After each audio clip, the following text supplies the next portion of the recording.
So my dad came and helped me get the window in, which was fantastic. It looks awesome. We have some breeze in here.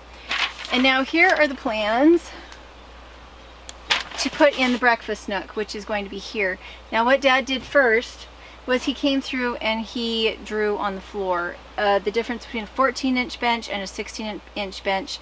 The reason being, looking at it and seeing just how much space we had, we looked at it, and at 16-inch benches we don't have very much room at all for a table, and since we cook from scratch we need plenty of space for food on that table.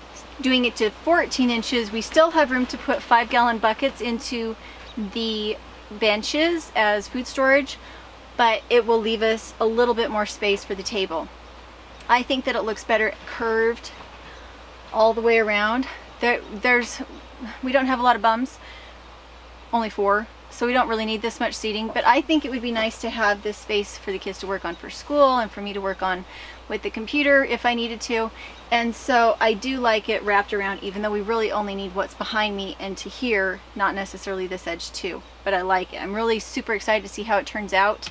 When I was a kid, my dad was doing more of this. I wasn't really interested in carpentry, or I'm sure he would have taught me then, but it's really fun now to have him come and teach me. He built his own home when I was a kid. He built his own house, and he's built outbuildings and barns, and he does a lot of remodeling. Handy kind of guy, so I'm kind of aiming to go in that direction too, so thanks Dad. And I'm excited to show you guys how this turns out.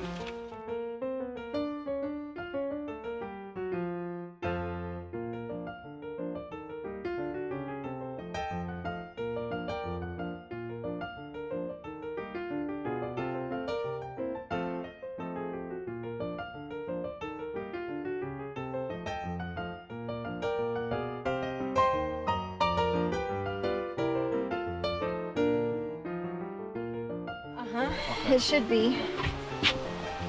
Okay, so this corner here doesn't matter, right? The fact that it doesn't hit up against. Your hands on it, girl.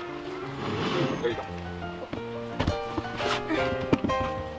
It's not a perfect fit. It doesn't need to be a perfect fit because it's going to be covered up when you're done anyway. It just needs to be solid.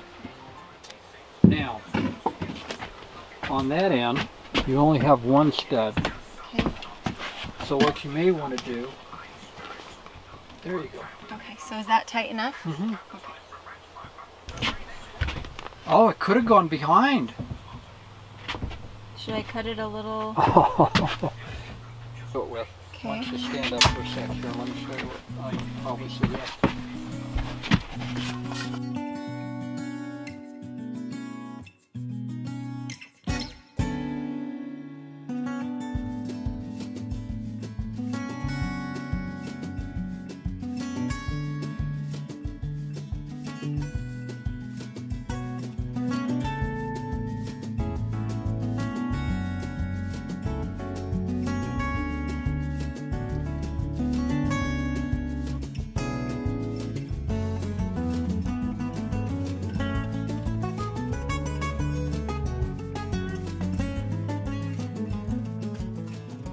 At this point, we've lived almost 4 months here without purchasing furniture, without purchasing fabric, without purchasing anything. I just went through all of my storage items and took out what I knew we had, and I just wanted to watch and see what we felt like we needed.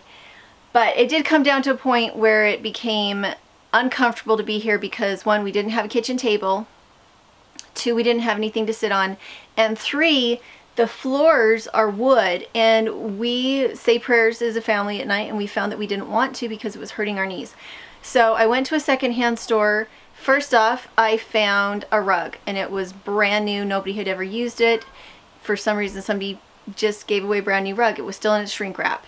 The second thing was we got bolts and bolts of fabric that are really pretty for me to finish up the storage loft and to use for curtains. Now, so this is the fabric that I found.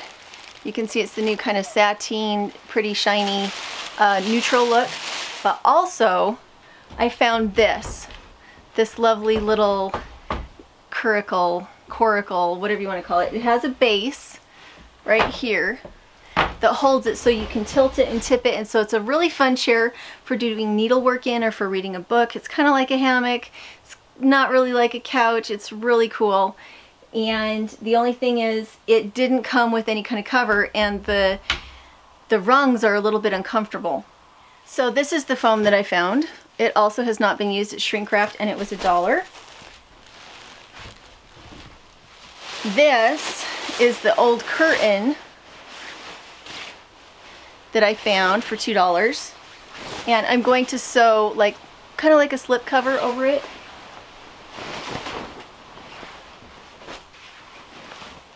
So there were several parts to that curtain, and so it had some fun beading. I could turn it into pillows if I wanted to. But I mean, that's part of the beauty of shopping for chic things at a secondhand store, is that sometimes you get what you think you're getting and sometimes you don't, but generally you're not out much. And I'm about to get out my sewing machine. My sister has my treadle sewing machine, and I'm going to see if she can bring it back to me this week when she comes up for the eclipse. Again, I have the one extension cord and I want to cover it because it's yellow, it's ugly, it's just really unsightly. Okay, so the first thing I'm going to do is cut some strips off the biggest bolt of fabric that I got. And I'm not going to measure it. I need to know that it will fit over the plug of the extension cord, so I'm just going to cut all those strips to the same width and just sew them up really fast.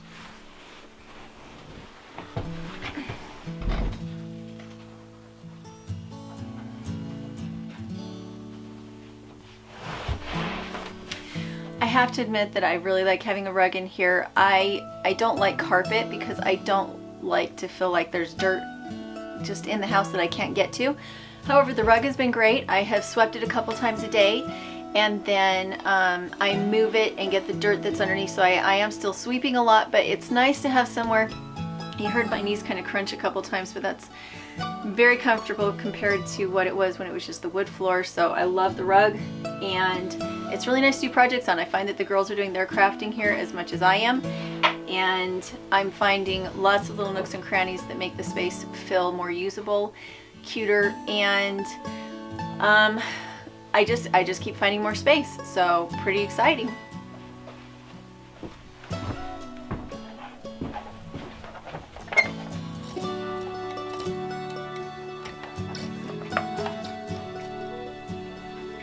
Okay, so first things first, I'm going to sew the ends together so that I have 2 long strips instead of 4 short strips.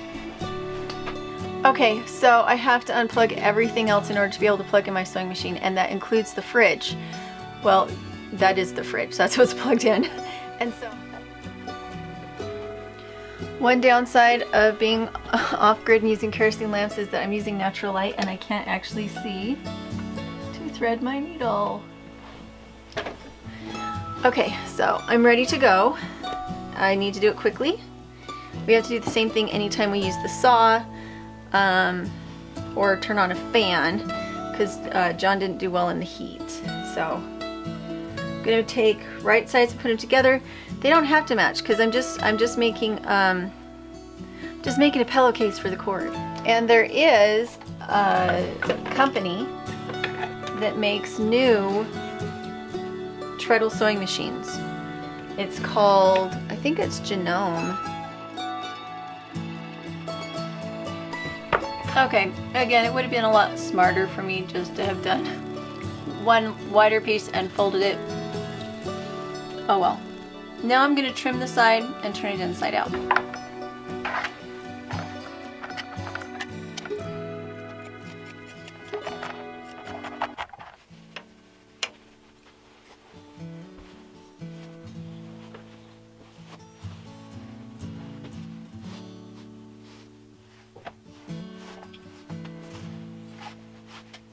So there we go. It'll look really nice, pretty decorative. It'll fit more than one cord. So there we go. The fabric cost me probably 10 cents. Might not even cost me 10 cents. Might be closer to like 2 pennies. I used free thread, and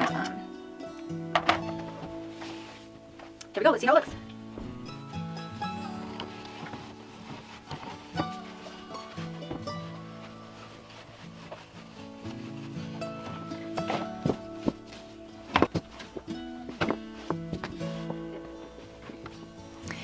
Okay, so there we have it, DIY cord cover. We will be able to be more off-grid in the winter, but I really don't think it's safe to have food in the house that is fresh without a fridge, at least the kind of foods that we have to eat. And so while we are on grid, we're not actually connected to electricity here. So it's nice to have that look just a little bit prettier. Hopefully you're enjoying these videos, and if you'd like to see the rest of our tiny house adventure, make sure to go check it out. I will have it in the cards and also in the links below, and we'll talk to you later.